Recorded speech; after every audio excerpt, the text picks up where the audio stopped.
In the last year, the price of gold has increased by more than 50% and crossed 4,000 for the first time in history. This happens in times of crisis when people have lost faith in the current system. And consider this, the US has shut down 22 times in the past 50 years, but a full half of them have happened in the last 10 years alone. Recent polling shows that the majority of Americans believe the country is on the wrong track. The US national debt has passed $37 trillion, and we add roughly $1 trillion every 100 days.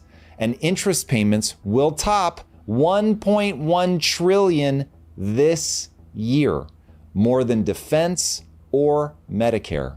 Soon enough, it will be the single largest expense the government has. Nearly 1/3 of young adults now believe violence may be necessary to fix politics. Debt has driven inequality to truly unsustainable proportions. Something is going very wrong in America. The signs are everywhere. Economic decay, social division, political chaos. The load-bearing walls of the American system are cracking. The American dream is dead, and most people are too angry and hopeless to try and fix it. The question now isn't if America is failing. The question is, how did we get here? Can we turn things around? And if not, what comes after the American empire? That's what I'm covering today in 4 critical parts. Do not skip part 3, because that's what's actually driving the collapse, though many are going to continue to try and deny it. And in part 4, we're going to zoom out and look back at what comes next if America falls. Along the way, I'll make sure you know what to do to protect yourself, even if your government continues to insist on committing suicide. Buckle up, this one is rough, but it contains the info you need to thrive no matter what happens. But we first have to look at the raw, naked truth of what's going on. Welcome to part 1, social division and the death of our shared myths. A recent Harvard poll showed a 17-point drop in Americans' belief that hard work guarantees success. A 2025 Gallup poll showed that only 38% of Americans believe the US is still the greatest country in the world, a drop of more than 30% in just 6 years. Psychologically, America is in freefall. I don't want that to be true any more than you do. But the reality is, if we do not face where we're at, we're never going to be able to dig our way out. We have lost faith in ourselves. We no longer have a shared sense of what it means to be an American. 80% of Americans say the country is more divided now than ever. As the recent political assassinations attest to, we are increasingly willing to murder our political opponents. America is fractured into tribes of narrative. We are all living in our own algorithmically driven bubbles that are increasingly partisan. 65% of Republicans trust Fox News, 67% of Democrats trust CNN, and yet overall media trust is at just 28%. We listen to our tribes, but rarely to reason. We have become revolutionaries in the worst sense of the word, prepared to watch our enemies beheaded in the streets. Virtually everyone is part of a group, and those groups live inside of their own reality. They have their own feeds, facts, and most distressingly of all, their own moral framework. The result is a country that can no longer even agree on what is true. Think about how foundational that problem is. We can look at the same events and fail to agree on what just happened. We can't even agree on our history. Are we the most powerful and prosperous nation the world has ever seen? Or are we a morally bankrupt country built on the backs of slaves and colonialism? For most of American history, the glue that held the system together wasn't the government. It was our culture, our beliefs, values, and institutions, family, faith, churches, neighborhoods, and local communities gave people a shared identity, a sense of belonging, and purpose. But our culture has shattered and our institutions have eroded. Our institutions have been a part of the problem. Church membership has fallen below 50% for the first time in US history. Marriage rates are at record lows. And 1 in 4 young adults now say they don't have a single close friend. A society can survive disagreement. It absolutely cannot survive this degree of disconnection. Without a deeply cherished, shared myth about who we are, we lack the necessary center of gravity needed to hold us all together. When Americans used to talk about the melting pot, we meant it literally, a shared identity forged from diversity. Today, we're not melting. We're bumper cars slamming into one another. The point of facing this very uncomfortable truth is not to get angry, and it's certainly not to get scared. It is to understand the problem so we can unwind it. But before we get to that, let's follow how everything is playing out now forward, because plenty of people are going to get this far and say that I'm just being an alarmist. But what I'm saying is no more alarmist than a doctor who tells you you have diabetes. You can live a long and healthy life with diabetes, but not if you don't change your lifestyle. If we don't change our collective lifestyle and mend our social fractures, here's what's going to happen. 1, there will be a loss of shared legitimacy. When factions stop accepting the same authority or election outcomes, the government's legitimacy itself dissolves. In Rome, citizens stopped trusting the Senate. In Weimar Germany, they stopped trusting elections. When half the population sees every outcome as rigged, laws lose their power. The government still exists on paper, but only as a brand. The social contract that actually gives the government authority is broken. 2, the accelerated escalation of political extremes. I hope that sounds familiar. Moderate voices disappear as polarization rewards purity and ruthlessly punishes dissent. Each side justifies extraordinary measures to save the republic. Violence moves from fringe to mainstream politics, first in rhetoric, then in action. We've experienced both. Remember, if civil war broke out, it wouldn't be for the first time. People act like this couldn't happen when it's already happened. 3, the normalization of violence and retaliation. Political murder and mob justice become symbols of loyalty. Each act of violence invites retribution, driving a cycle that leaders cannot control.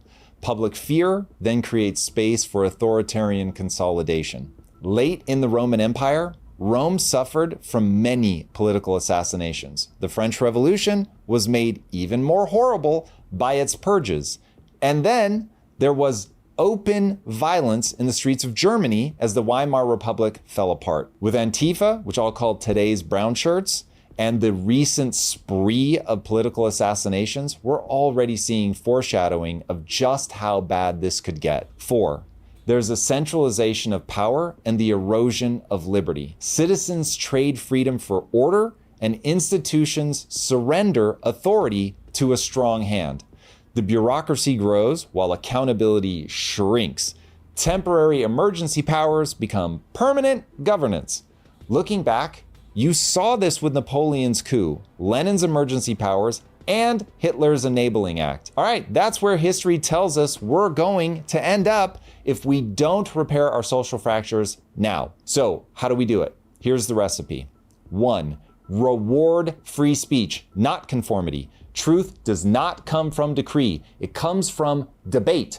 When people are free to argue openly, bad ideas die fast and good ones evolve, getting better over time. Censorship does not protect society. It freezes it in ignorance, and, this is important, it requires violence to maintain. If you do not allow free speech, it will require violence to stop. 2, rebuild a shared pro-American narrative, one centered on innovation, family, entrepreneurship, and self-reliance, the very things that made us such an extraordinary country on the global stage. 3, indoctrinate, yes, indoctrinate, school-age kids with a growth mindset, first principles thinking, and a focus on problem solving. Eliminate the victim mentality and teach people to dream again. 4, Build economic literacy. Teach everyone how money, saving, and investing works. Stop turning kids into easy marks for debt and credit. They are so easy to manipulate because they do not understand how money works. 5, focus media reform on transparent algorithms and give people algorithmic control, not censorship. People should be able to have whatever algorithm they want, but they shouldn't be blindly manipulated by a tech company. 6, revive purpose-driven institutions, faith, family, service, and innovation. We need those purpose-driven institutions to be robust. And maybe most importantly, Americans need to be unified around the inalienable right to life, liberty, and the pursuit of happiness. And we need to remember that happiness itself isn't a right, merely the pursuit. And given the architecture of the human mind, if you want to achieve happiness, you'll need to understand it is not the transient feeling you get when eating a bowl of ice cream. It's the profound sense of well-being you get when you work hard to gain a set of skills that allow you to make progress towards an honorable goal. If we did all of that, we could honestly begin stepping back from the precipice and begin healing the division in society.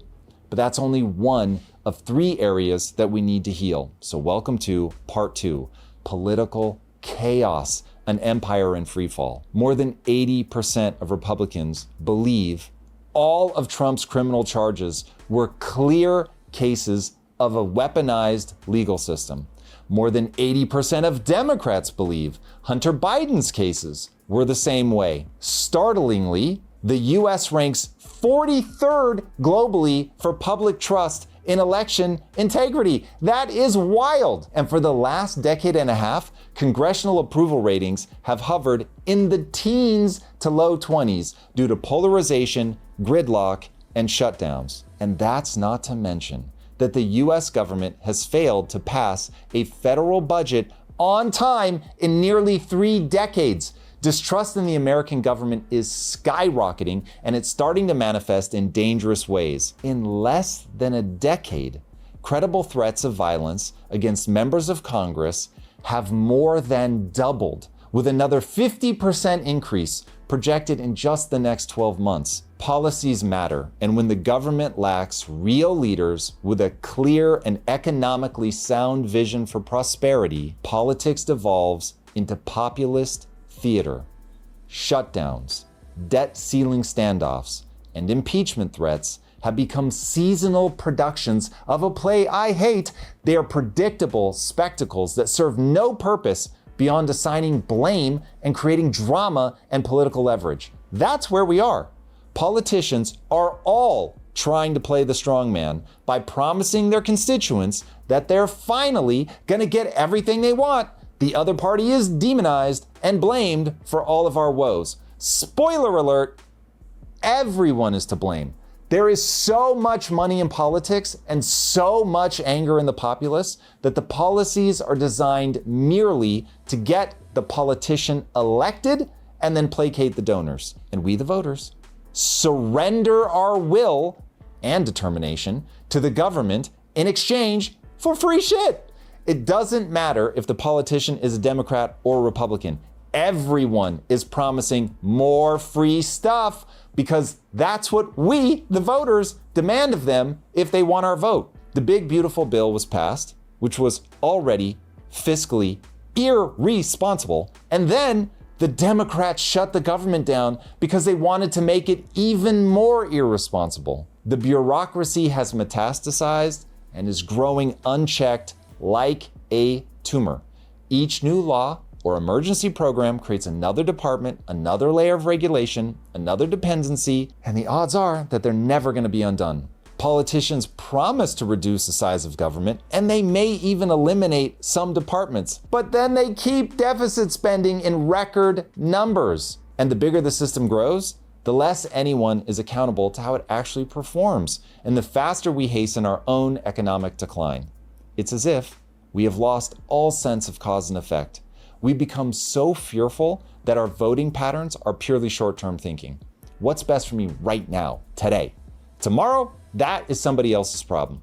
And that mentality condemns us to ensuring that the problem only gets worse. And while this all starts as mere theater, history proves that it quickly escalates into something far more serious. Every nation that ever lost its republic began tightening its grip on power with the justification that it was needed to right the ship and survive the chaos. It starts with lawfare, weaponizing our institutions against political opponents.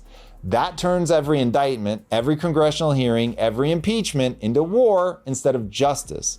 And everyone is forced to choose a side. If that doesn't sound like an accurate description of what we are going through right now, I don't know what does. And when trust in the courts dies, the rule of law dies with it. And then the government loses its last ounce of moral authority. From there, it doesn't matter who's right. All that matters is who holds power. And whoever does hold power will expand executive control. And that makes each election existential. You can already feel this happening. Each election brings fresh prosecutions of the outgoing administration. If a declining country isn't careful, emergency powers become the norm. And once a government learns it can bypass consent, good luck getting it back. Julius Caesar didn't start out as a dictator, he became one. Napoleon didn't start out as emperor, he became one. Every democracy calls a change like that temporary. Then the bureaucracy consolidates, policy gets made by decree, and democracy officially dies. So, how do we stop all of that from happening? Very simple. We have to limit the size and scope of the government. The people must re-embrace civic duty. We need to engage with the issues and make our voices heard. I know I never thought I'd be recording a video like this, but the reality is that we have to remember that prosperity is not a right or a law of nature. It is something that must be earned every single day. We have to think for ourselves and avoid taking partisan shortcuts to get easy clarity. Being clear on how to vote based on what your team says is not the same as actually understanding the issues. We have to think from first principles, AKA, we have to map real world cause and effect. And we rediscover virtue, the act of doing what is morally excellent, even when it hurts us. Now, I know how cheesy that sounds, and I know how often I fall short, but we need a guiding light. We need something that we at least are aiming at. We need something that makes us think about the long-term well-being of the country as a whole. We have to rediscover boundaries and limitations. We have to rediscover fiscal responsibility and personal responsibility, not to mention compromise. We have to understand that opposing views are useful. They're meant to sharpen and temper us. Free speech is valuable precisely because it forces our ideas to encounter opposition. Now that we've covered all of the symptoms of the disease, the things that people can already see and feel, let's talk about the underlying cause of the disease. Welcome to part 3, economic decay, the foundational problem. Inflation has eroded 25% of people's purchasing power in the last 5 years alone. Because of globalism and unchecked immigration, real wages have been flat for half a century, 50 years, while productivity has more than doubled.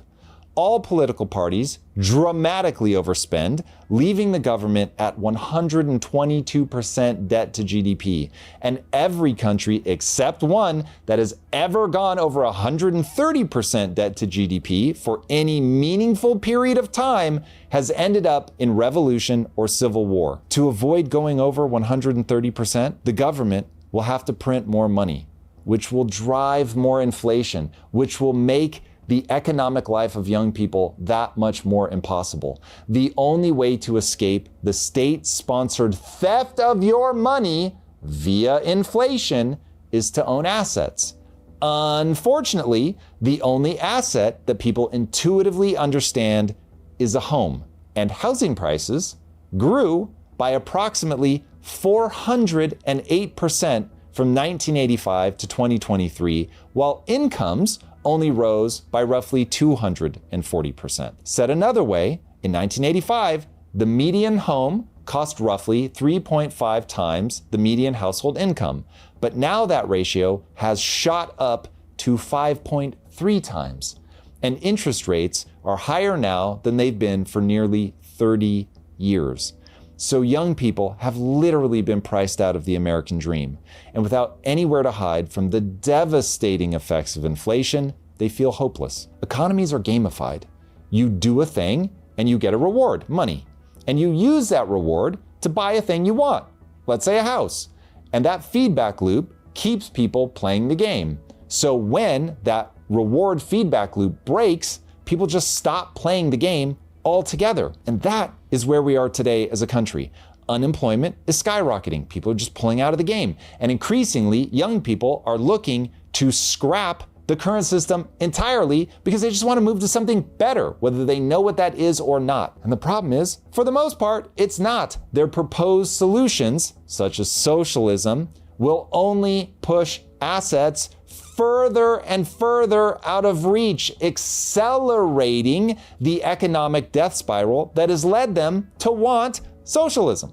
And that's why legendary hedge fund investor Ray Dalio says that we're in stage 5 of a 6-phase big debt cycle. This is the phase that we're in right now that he calls internal disorder before necessary deleveraging. For reference, if we're in phase 5, phase 6 is total collapse. So this is the last stop on the train if we're going to make a non-traumatic change. We'll make a change, that is guaranteed, but it may come after a whole lot of bloodshed, pain, suffering, and things that we do not want to go through, because things will get worse, much worse, if we don't do something to interrupt the current trends. The way we are headed, the middle class will get almost entirely hollowed out. The half that understands assets and own a meaningful percentage of them will get pulled into the upper class. And the people who don't own or don't understand assets will get yanked down into the lower classes because of inflation.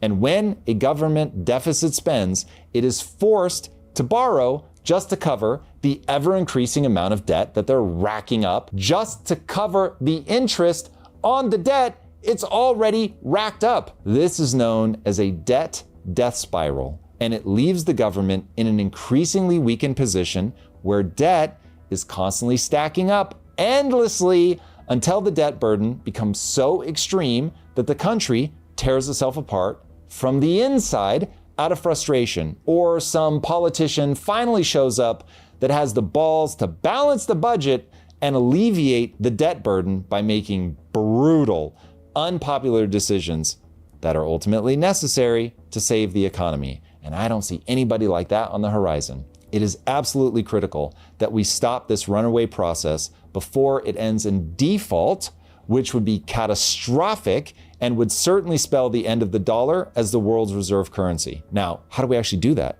The way is pretty straightforward, but is anything but simple. We'd have to enforce fiscal discipline, increase taxes, but not so much companies slow down. We'd have to print money and restructure debt, but in a balanced way that doesn't crash the economy or birth runaway inflation. Ray Dalio calls this very delicate and tricky path out of a debt crisis a beautiful deleveraging. Most countries execute an ugly deleveraging, but if we were going to do it right, it would look something like this. We'd balance the following 4 levers so the system deflates the debt burden without blowing up growth or igniting runaway inflation. The 4 levers are as follows. 1, austerity. We have to spend less than we earn. We're going to have to slow government outlays so debt stops compounding. This is the one that people really do hate the most. And if you push this one too far, you end up with violence in the streets just because people are mad. 2, debt restructuring. We're going to have to extend maturities, lower rates, or write down bad debt so that the load becomes finally serviceable. In fact, you're going to have to do all of those things. You have to be careful, though, as one man's debt is another man's asset. So when you write off bad debt, you are destroying someone's hard-earned money. And if you do that to enough people, you will put the country into a crippling depression. 3, money printing, done very carefully. Use liquidity as a bridge, not a lifestyle like we do now. offset deflationary shocks without debasing the currency. Now, this is a little bit like telling a heroin addict that if withdrawal ever gets too tough, go ahead and just take a little heroin. To do that, you have to have very strict rules around the use of money printing, or you're just going to end up right back where you started, strung out on money printing. We're also going to have to do redistribution. We're going to have to shift relief towards productive activity, work, investment, building rather than pure consumption, so demand survives and capacity expands. Now, if we can pull all of these levers in an extremely balanced way, balance the budget, and use deregulation to stimulate growth, we have a shot at driving debt down as a share of the economy and stopping the debt spiral that underlies all of our biggest structural problems. In addition to a beautiful deleveraging, balancing of the budget, and growth, we need to fix the following practices to ensure that moving forward, we don't just re-dig all of the same holes and jump right back in. 1, we must increase real wages. Let me say that again. We must increase real wages. And to do that, we've got to make it possible for workers to negotiate well. Now, that doesn't mean unions. Unions don't track closely to wage increases. But what does is to bring back the millions of manufacturing jobs that were sent overseas.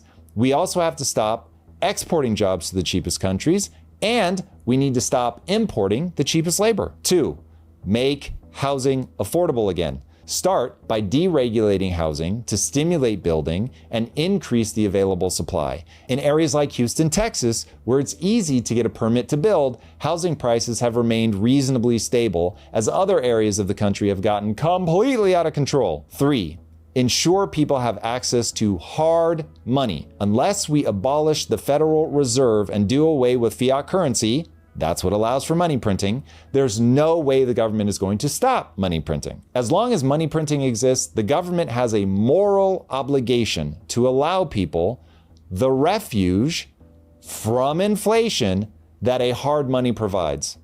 Given how hostile the previous administration was to crypto, a form of hard money, it doesn't take a genius to figure out how quickly we could return to being hostile to hard money under a new admin. We cannot let that happen if we want to avoid another debt trap. Debt is exactly how empires fall. Debt, money printing. It really is that simple. People who try to hide that fact actively want you confused. 4, we've got to reindustrialize America in critical areas. Energy, AI, semiconductors, advanced manufacturing, and defense are the spine of sovereignty. Build refineries, reactors, fabs, shipyards, and drone supply chains. Every strategic job you return to America is 2 risks you remove: foreign dependence and domestic despair, because finally people have jobs again. 5, teach financial literacy. Keeping people financially illiterate is how you keep them poor. Now that AI exists, there is absolutely no excuse for not teaching young people financial literacy aggressively and on a loop. A failure to do so is an immoral act. I can't say it any more clearly than that. 6, educate kids. Educate kids. All kids. Ensure that one's zip code has little to no bearing on their future success. Again, with the power of AI, there's no excuse for education not to be universal. The greatest teacher in the world is AI. Nobody needs to suffer from poor teaching. 6, dramatically reduce the welfare state. Teach hunger and self-reliance. America will only win if we are truly willing to compete on the international stage and not just ride on the momentum of past glories. And if you don't do that, you're never going to be able to balance the budget. None of what we've just talked about is going to be easy, but all of it is possible. But it's going to require America to wake up, get focused, and understand that, as the saying goes, success cannot be owned. It's leased, and rent is due every day. America will not win in the future unless it goes harder than everyone else. Don't believe me? Part 4, America's decline is in the numbers. In 1995, US GDP on a nominal basis was 10x China's. By 2025, on a purchasing power parity basis, China had grown so much it is estimated to have surpassed the US by roughly 34%. In the mid-90s, China's global manufacturing share was roughly 3% and jumped to about 29% in 2023. During that same period, the US share declined to roughly 16%. In the 90s, the US ranked anywhere from first to third in infrastructure quality, but today it has plummeted to 13th. China's share of global patents filed in 95 was less than 1%, but as of 2023, it skyrocketed to 47%. Over the same time period, the US fell from 25% to 20%. 70% of global rare earth output is controlled by China. The BRICS Plus nations, the guys trying to move away from the US dollar, together, they now represent 45% of the world's population and over 30% of global GDP. Middle Eastern funds currently sit at roughly $5.6 trillion of assets under management, and that number is expected to grow to approximately 8.8 trillion by 2030. That's less than 5 years from now. In 2024 alone, they deployed $136 billion globally, which is more than the entire US VC market combined. Additionally, Asia and Middle East created over half of the world's new billionaires in 2023. If you want to know how America's economic, social, and political woes could get worse from here, here's the biggest looming threat. A rising China and a divided United States get sucked into Thucydides' trap and collide with each other in a kinetic war. The idea is unfortunately not at all far-fetched. The ancient Greek historian Thucydides wrote that when a rising power threatens to displace a ruling one, war becomes almost inevitable. That is the Thucydides trap, and it's one of the most reliable patterns in history. Athens rose, Sparta reacted. The Peloponnesian War followed. Napoleonic France challenged Britain's dominance in the early 19th century, and Europe was engulfed in decades of war. Imperial Germany rose against the British Empire, and the world plunged into World War I. The United States and the Soviet Union, they emerged from World War II as rival powers, and the Cold War nearly ended in nuclear annihilation.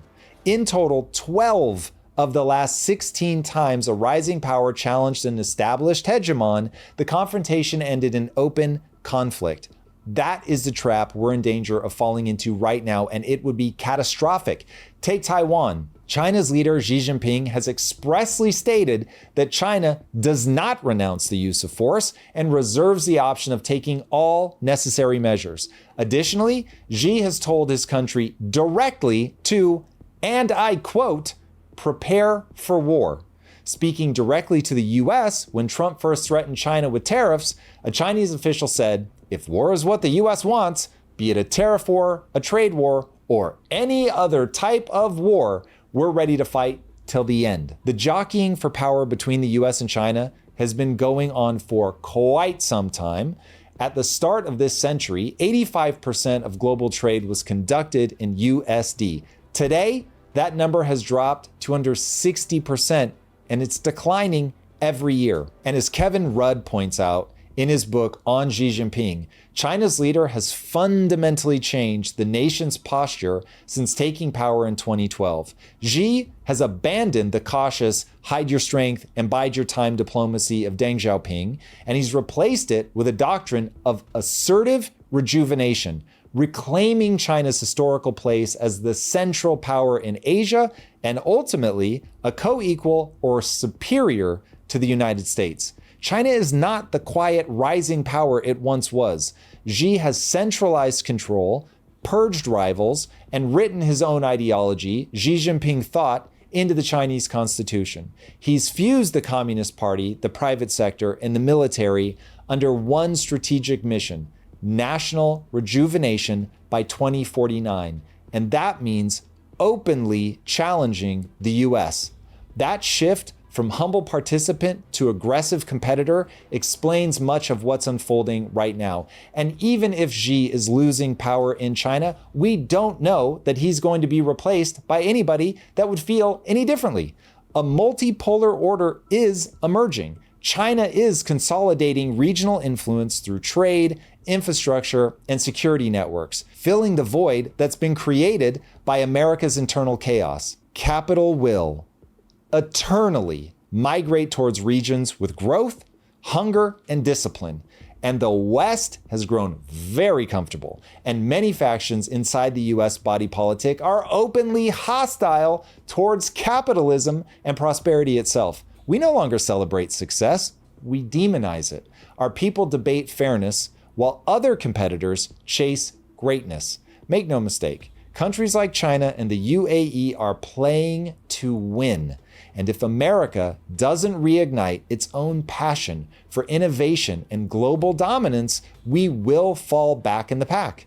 The UAE is rapidly becoming one of the most business-friendly jurisdictions on earth, a title formerly held by the US.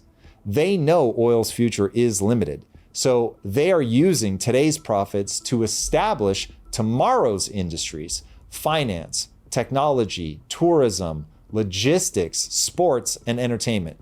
They are attracting capital, founders, and talent from every corner of the world, and they're not apologizing for it. And not to be outdone, China has mastered a kind of state-backed capitalism the West still underestimates. But the truth is, they studied our playbook. They copied our best ideas and scaled them with the precision of a command economy. And they've proven that ambition, discipline, and hunger can and will beat complacency. So, what would happen if that all came to pass? If we collided with China in Thucydides' trap? What would happen if America doesn't fix its economics, doesn't heal its divides, and doesn't get back to the business of playing to win on the international stage? What would there be, quite precisely, after America if she actually falls? The honest answer is, the country most able to amass economic and political power becomes the new America. And just as America has gotten their way internationally since the end of World War II, whatever country seizes a crown will get their way. They will be able to forcibly promote their values and their agenda. Now, don't get me wrong. It's not like America would cease to exist. That's not what's going to happen. But like all falling empires before them, once the empire disintegrates, the country becomes a shell of its former self. Here's something to remember. Italy, as we know it today, is younger than the United States. It's not like Rome fell and modern Italy took its place. Italy was fractured for a very long time. As for England, they went rapidly from the most powerful nation on earth to getting swallowed by debt and being reduced to an also-ran nation that for decades had to group up with the EU to have any significance on the world stage. When the collapse comes and a country like the US loses their status as the world's reserve currency, here's exactly how it plays out. 1, the dollar's exorbitant privilege disappears. When your currency is no longer the world's default, you can't borrow cheaply. You can't run deficits or export your inflation. All of the things that we are doing right now to have the American way of life, that would go away. Interest rates would jump, debt service is going to crowd out everything, and the silent tax of inflation will not be silent anymore. 2, imports will get expensive very fast.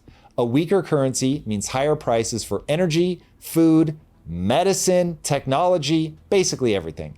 This causes living standards to fall. First at the bottom, it will hit the poorest the hardest, then in the middle.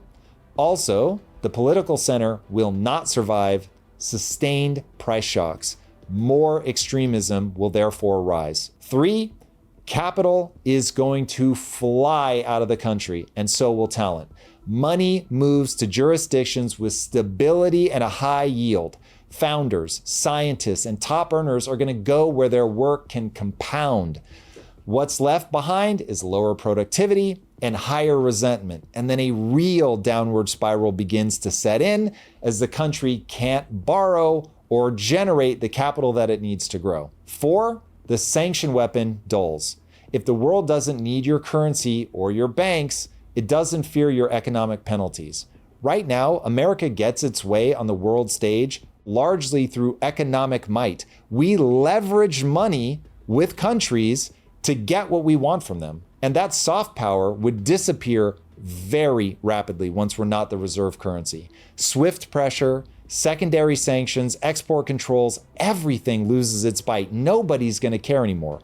Rivals are just going to trade around us. Allies would hedge against us. 5, alliances become purely transactional. Security guarantees look less guaranteed. Regional powers are just going to rearm. The rules-based order that we have now becomes a deals-based scramble, and your hand in controlling how international rules and laws are even written is just going to go away. 6, domestic austerity becomes mandatory. When no one wants to buy your debt anymore, markets stop funding your deficits at friendly rates, forcing you to cut even into entitlements and defense spending. You just don't have the money to sustain it. Services shrink, but your obligations remain. 7, institutions are going to take the blame. As growth stalls with no investment, trust is going to collapse even further. Courts, agencies, universities, and the media become targets. Politicians can no longer promise things for free, at least not without risking hyperinflation, and internal tensions skyrocket as people understand they are legitimately now fighting over a shrinking pie. 8, in the worst case, the map holds, the borders are the same, but the state itself devolves. If it all goes to hell in a handbasket, we don't necessarily split as a nation. The flag can stay, but authority is bound to shift to something more local. States and cities will improvise parallel systems for energy, security, and finance. The empire basically becomes an archipelago of semi-autonomous islands. If America falls from its hegemony, it doesn't mean that we become irrelevant, but it does mean we become a shadow of what we once were, and we struggle financially. We struggle to wield power. We are no longer going to be able to call the shots or have the incredible advantage that we have had for so long now. We'll have less money, less opportunity, less power, less prosperity, and far less control. Now, if you're one of the people who has lost faith in America or has grown cynical about success itself, then maybe all of that sounds perfectly fine to you. But if you've grown accustomed to your quality of life, time is legitimately running out. What happens next depends entirely on whether we choose to rebuild or keep stacking debt and ignoring the fact that we have enslaved our own children. If you want to stop the collapse, the formula isn't complicated. It's just hard. Balance the budget and deleverage the debt.